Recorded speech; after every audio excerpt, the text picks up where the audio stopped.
The Founding of Konoha. Everything's got to start somewhere, right? The founding of Konoha was easily one of the most game-changing moments in ninja history. It took a world drowning in endless bloodshed and turned it into the foundation of the modern shinobi system. During the brutal Warring States period, clans acted as mercenaries, and even children faced constant battles and death. And in this absolute chaos, two legends emerged: Hashirama Senju and Madara Uchiha. Two childhood friends who dreamed of peace, but were forced to become bitter enemies because of clan loyalty. Hashirama, instead of crushing the Uchiha, he extended an olive branch, and it set the stage for the ninja world we know today. Of course, things didn't stay peaceful for long. The drama really kicked off when Hashirama was chosen as the first Hokage. Madara, already drowning in paranoia, saw this as proof that the Uchiha would be oppressed. And next thing you know, we've got an all-out battle at the Valley of the End. This is also where Konoha's complicated relationship with the Ninetales began. Hashirama's victory meant the village got control over the beast, leading to the whole Jinchuriki system through the Uzumaki clan. And let's just take a moment to appreciate the irony.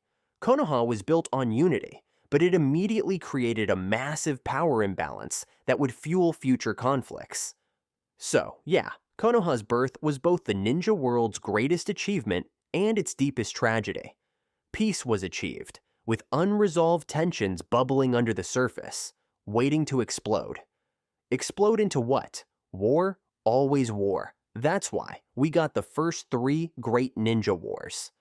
Just a second, if you've made it this far, let me say, you're the reason we keep pushing every day to bring you the best Naruto content. The world of ninjas still has so many secrets, untold stories, and forgotten characters, but thanks to you, we get the chance to explore and share it all. A simple click on the subscribe button might seem small, but it's like a huge energy boost for us, just like how Naruto gets chakra from his teammates. Join us on this journey, become part of the Naruto fan community, and let's experience all the amazing things in the ninja world together. Data bio. Now, the first three great ninja wars didn't just shape Konoha, they shaped the entire shinobi world. The biggest paradox of these three wars lies in Hashirama Senju's original goodwill. His decision to distribute the tailed beasts to other villages, intended as a system to balance power and prevent conflicts, ended up being the very seed that sparked the first great ninja war. Classic Naruto logic. The road to hell is paved with good intentions. Hashirama didn't even live long enough to see if his peace plan would work. After his death, Tobirama became the second Hokage, but soon followed his brother's fate. He gave his life as bait to distract the Kinkaku squad in order to save his team. Before his final breath, he managed to name Hiruzen as his successor. And this was the end of an era. The founding generation was gone, and Konoha had no choice but to grow up the hard way. The Second Great Ninja War was a turning point for Konoha. It marked the rise of Hiruzen and the next generation, while giving us one of the most legendary squads in history, the Three Sannin. While Hiruzen led the fight against Iwagakure and Tsunagakure in the rain-drenched battlefield of Amigakure, his students, Jiraiya, Tsunade, and Orochimaru, ran into Hanzo. This guy was so ridiculously strong that just surviving against him was enough to earn them the title of Sannin. And that moment set up major storylines down the road. Jiraiya's connection to Nagato, Orochimaru's eventual descent into darkness, and Tsunade's heartbreak that drove her away from the village. Then came the Third Great Ninja War, aka Minato Namikaze's grand entrance.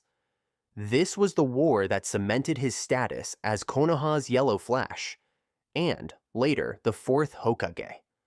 Konoha was on the verge of collapse, getting crushed by Iwagakure at Kusagakure's battlefield. And then Minato showed up, teleported all over the place, and wiped out 1,000 enemy shinobi like it was nothing. One thing stands out when you look at these wars. Each one marked a shift in Hokage leadership. The First War passed the torch from Hashirama to Tobirama. The aftermath of the First War led to Tobirama choosing Hiruzen, and the Third War was the stepping stone for Minato's reign. It's a brutal cycle, each generation's strongest shinobi rising through war, only to give everything up for the next one. From Hashirama's innocent dream of peace to the harsh reality of the three wars, Konoha paid a high price for every step forward. The village, created to end wars, became the center of the three largest conflicts in shinobi history. And through these wars, legendary names emerged and left their mark forever. The Ninetales Attack. The Ninetales Attack was hands down one of the worst disasters in Konoha's history, happening at a time when things were supposed to be looking up. After the Third Great Ninja War, Hiruzen Sarutobi had passed the torch to Minato Namikaze, marking the start of a new era of peace and prosperity. But on the very night Naruto Uzumaki was born, Obito, hidden behind that mask, struck when Kushina Uzumaki was at her weakest, right after childbirth. He ripped the Ninetales straight out of her and let it loose on an unsuspecting Konoha. What followed was an insane display of heroism from the fourth Hokage, who managed to defeat Obito and then faced a raging tailed beast, ready to tear everything apart. In a moment that would define the will of fire, Minato and Kushina made the ultimate call, sealing the Ninetales inside their newborn son, sacrificing themselves to protect both the village and their child. The aftermath was brutal.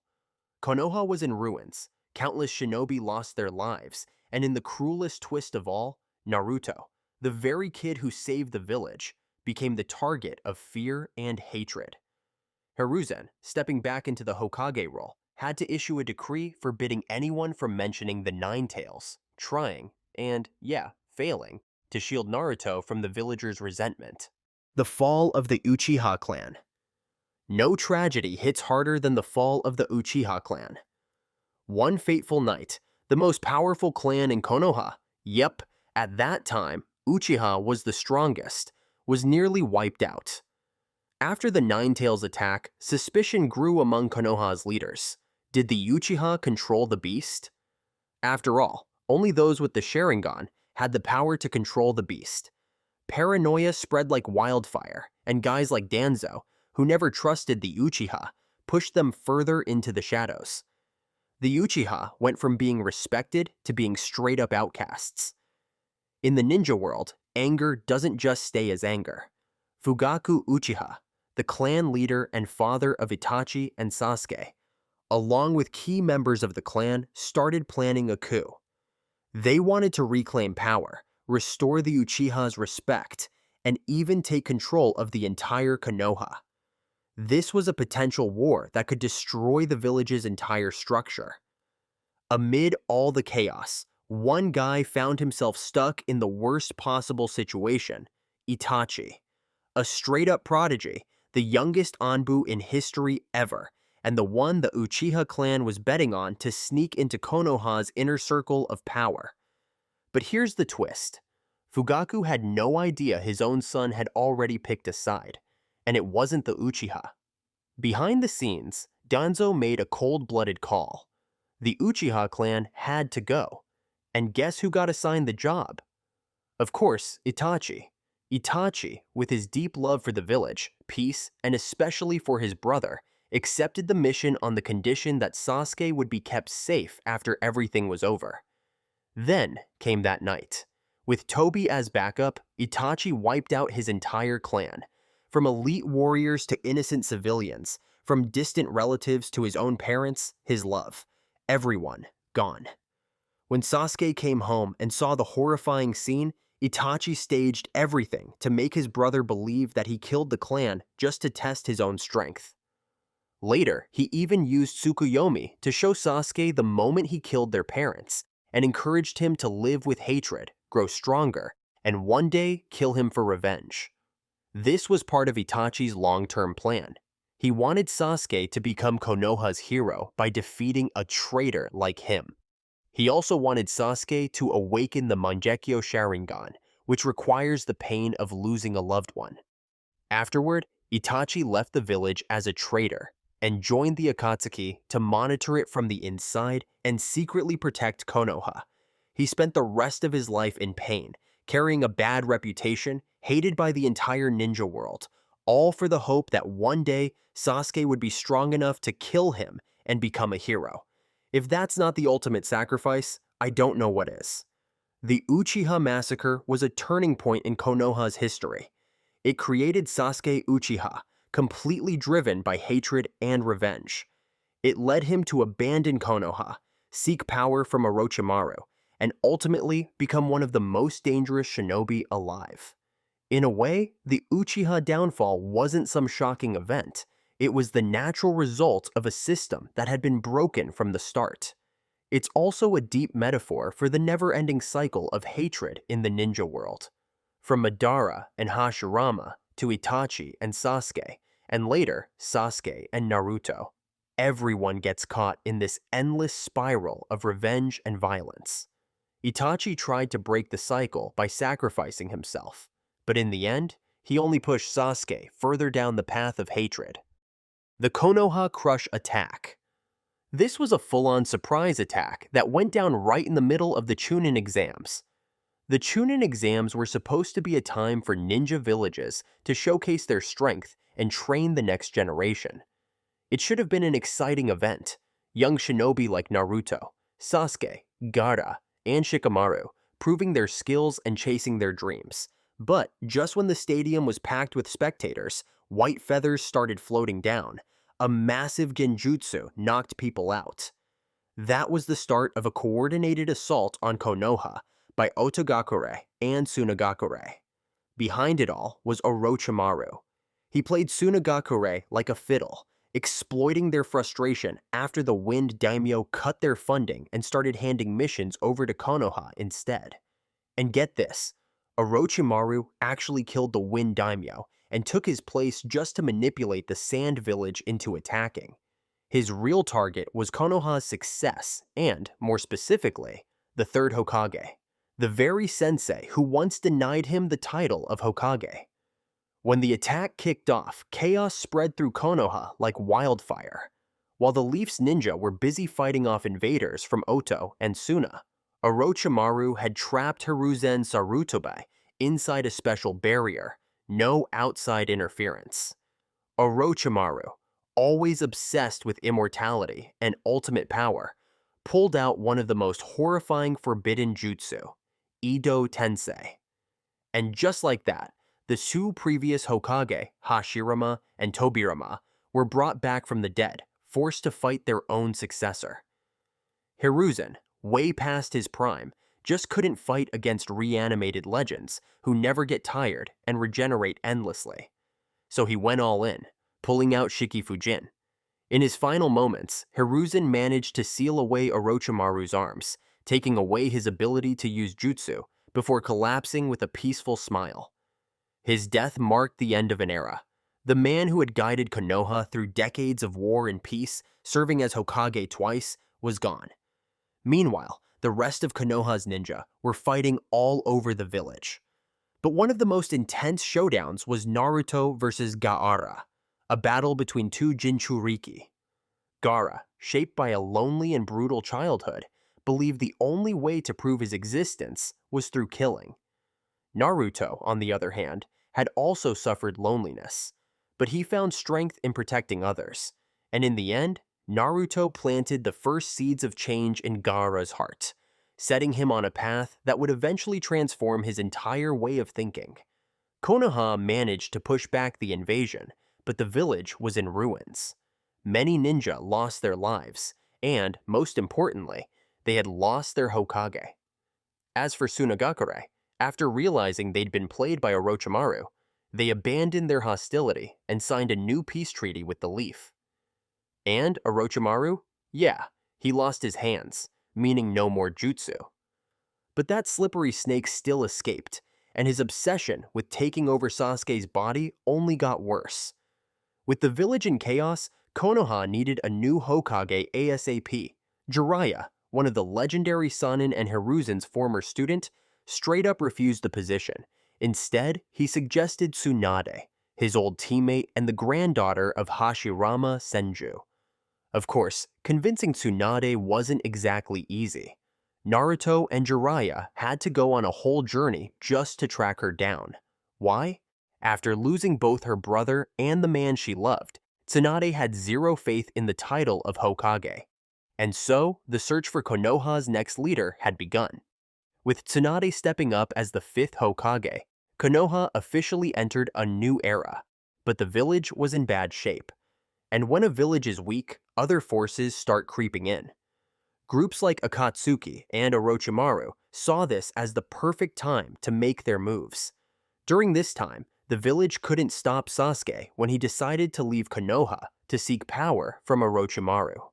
The special team led by Shikamaru, which included Naruto, Neji, Choji, and Kiba, with support from the Suna ninja, failed in their mission to bring Sasuke back.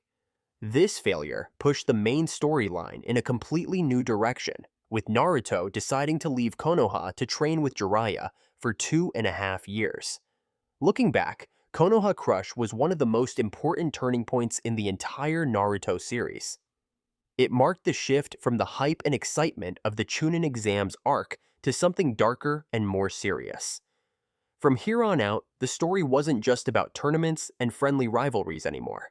It was about war, loss, and the painful cost of power. The Fourth Great Ninja War. The Fourth Great Ninja War was an absolutely revolutionary move. For the first time in history, the 5 great nations actually set aside their old grudges and teamed up against a common enemy.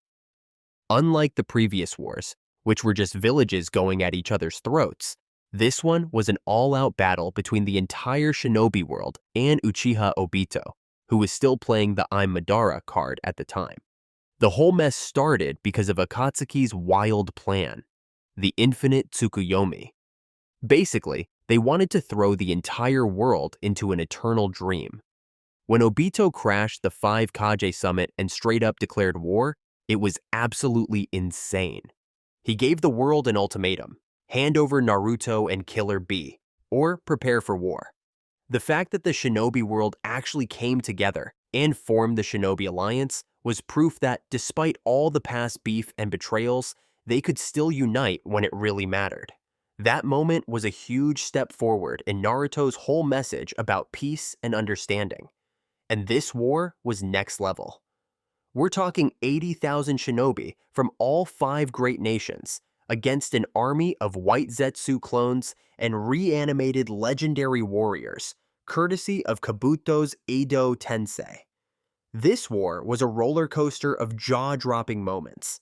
We had the undead ninjas, thanks to Kabuto's Edo Tensei. Then the showdown with Obito, and just when you thought things couldn't get crazier, boom! The real Madara shows up, playing 4D chess the whole time and using Obito's plan for his own goals. And finally, Kaguya Otsutsuki's resurrection, the Chakra Mami. Kishimoto really cranked things up to god-tier levels with this one, turning the war from a ninja conflict into a full-blown battle for humanity's survival against a divine being. And at the heart of it all was Naruto and Sasuke. Their journey hit a major turning point here. Naruto, once the outcast nobody believed in, had become the symbol of hope, the glue holding the shinobi world together. Meanwhile, Sasuke, after wandering down his dark and angsty revenge path, finally stood side by side with his best friend to take on the biggest threat the world had ever seen. When the Sage of Six Paths himself handed them the power to take down Kaguya, it was the ultimate payoff for the series' core message: friendship, trust, and believing in something greater than yourself. The aftermath of the war was brutal.